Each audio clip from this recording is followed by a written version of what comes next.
26 જુલાઈ કારગિલ શહીદ દિવસ નિમિત્તે ગુજરાતના આરોગ્ય મંત્રી ઋષિકેશભાઈ પટેલે પ્રેસને સંબોધન કરતા જણાવ્યું હતું અને ચાંદીપુરા રોગ માટે આરોગ્ય વિભાગ સતત ચિંતા કરી રહ્યું છે. જિલ્લા તંત્ર પણ આ રોગ માટે ખડે પગે રહ્યું છે. હમણાં થોડા સમય પહેલા જ ડ્રાઈવનું પણ આયોજન કરવામાં આવ્યું હતું. એક રિપોર્ટ ગુજરાત ગીતા ન્યૂઝ ગાંધીનગર. 17 આમ નવી 665 દવાઓ ઉમેરાઈ છે.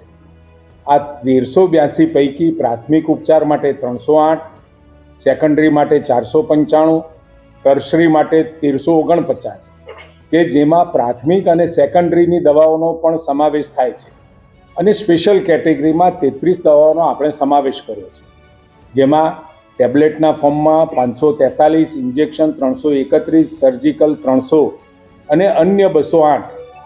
આ વર્ષે આ દવાઓ ખરીદ માટે લિસ્ટ રિવાઇઝ કરવામાં આવે છે. આ વર્ષે ઉમેરાયેલી નવી દવાઓમાં cancer, anti cancer, anti infection, હૃદયરોગ, ડાયાબિટીસ, બીપી તેમજ કિડનીના રોગ સાથે સંકળાયેલી જીવનરક્ષક દવાઓ આપણે ઉમેરી છે, જે દર્દીઓને હવેથી નિઃશુલ્ક મળશે.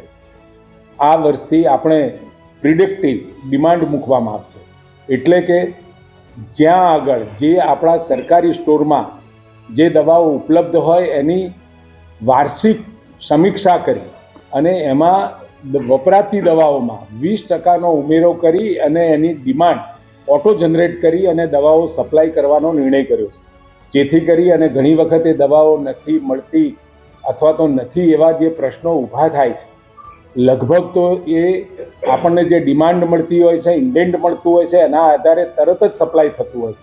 પરંતુ આ ઓટો ઇન્ડેન્ટની આપણે નવી પદ્ધતિ અને નવી પ્રક્રિયા આપણે ચાલુ કરવા જઈ રહ્યા છીએ અને એમાં 6 મહિના પહેલાં આગોતરું આયોજન થશે, જેથી કોઈ પણ સ્ટોરની અંદર કોઈ પણ દવાઓ ક્યાંય ઇન્ડેન્ટ સિવાય ત્યાં પહોંચી જાય એવી આપણે વ્યવસ્થા કરી રહ્યા છીએ.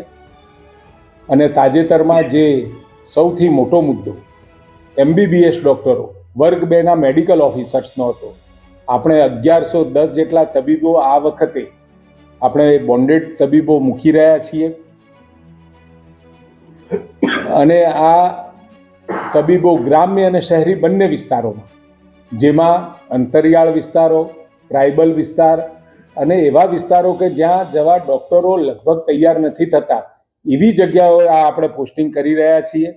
રાજ્યની 31 હોસ્પિટલમાં 132, 51 સબ ડિસ્ટ્રિક્ટ હોસ્પિટલમાં 119, 222 સામૂહિક આરોગ્ય કેન્દ્રમાં 310, 495 પ્રાથમિક આરોગ્ય કેન્દ્રમાં 430 અને રાજ્યની 57 ESIC હોસ્પિટલમાં 119 મળીને રાજ્યની 856 હોસ્પિટલમાં કુલ 1110 તબીબો આપણે ઉપલબ્ધ કરાવી રહ્યા છીએ.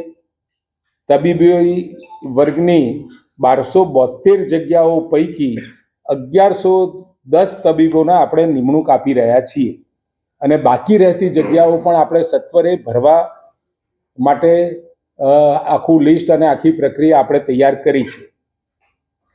કુલ મહેકમ MBBSનું એટલે કે વર્ગ 2ના એમઓ ડૉક્ટરનું 4855 છે. એમાંથી 3636 ભરેલી છે, 1272 ભરવા લાયક છે કે જ્યાં ખાલી છે, એમાંથી આપણે 1110 ભરી રહ્યા છીએ. અને આ બોન્ડેડ ડૉક્ટર છે, એમાં જે આપણી ખાલી જગ્યાઓની સામે 2700 જેટલા બોન્ડેડ ડૉક્ટરો આપણી પાસે અવેલેબલ છે. એટલે આવતા સમયમાં આવતા એકાદ મહિનાની અંદર PGની પરીક્ષા પતી ગયા પછી લગભગ તમામ જગ્યાએ આ ડૉક્ટરો આપણને ઉપલબ્ધ થશે. જગ્યા પસંદ કરીને પણ એને એલોકેટ થઈ ગઈ છે 331 અને જગ્યા પસંદ જ નથી કરી એવા 851 છે. એટલે આ પણ આપણે એ ઓટો જનરેટ કરી અને આ તમામ જગ્યાઓ ફિલઅપ કરીશું. રાજ્યની અંદર આરોગ્યમાં હાલમાં જે ચાંદીપુરાવાળો વિષય છે, એમાં રાજ્ય સરકારે ઘણા બધા ઇનિશિયેટિવ લીધા છે અને સાથે વહીવટી તંત્ર પણ એમાં સામેલ થયું છે, જેમાં આરોગ્ય વિભાગ તો ખરો, જિલ્લા તંત્ર જેમાં કલેક્ટર, DDO, મ્યુનિસિપલ કોર્પોરેશનની અંદર મ્યુનિસિપલ કમિશનરશ્રી અને નગરપાલિકામાં ચીફ ઓફિસરશ્રીઓએ જે ડ્રાઈવ લીધો એના કારણે આજે 4,96,676 કાચા ઘરોમાં મેલિથિયોન પાવડરથી આપણે ડસ્ટિંગની કામગીરી કરી ચૂક્યા છીએ અને કુલ 1,05,775 કાચા ઘરોમાં સ્પ્રેઇંગની કામગીરી પણ કરી છે. કુલ 19,862 શાળાઓમાં મેલિથિયોન પાવડરથી ડસ્ટિંગ અને કુલ 1,624 શાળાઓમાં સ્પ્રેઇંગની કામગીરી આપણે કરી છે અને કુલ 21,608 આંગણવાડીમાં મેલિથિયોન પાવડરથી ડસ્ટિંગ અને કુલ 1,569 આંગણવાડીમાં આપણે સ્પ્રેઇંગની કામગીરી કરી છે અને એના રિઝલ્ટ પણ હવે આપણને દેખાવાના ચાલુ થયા છે.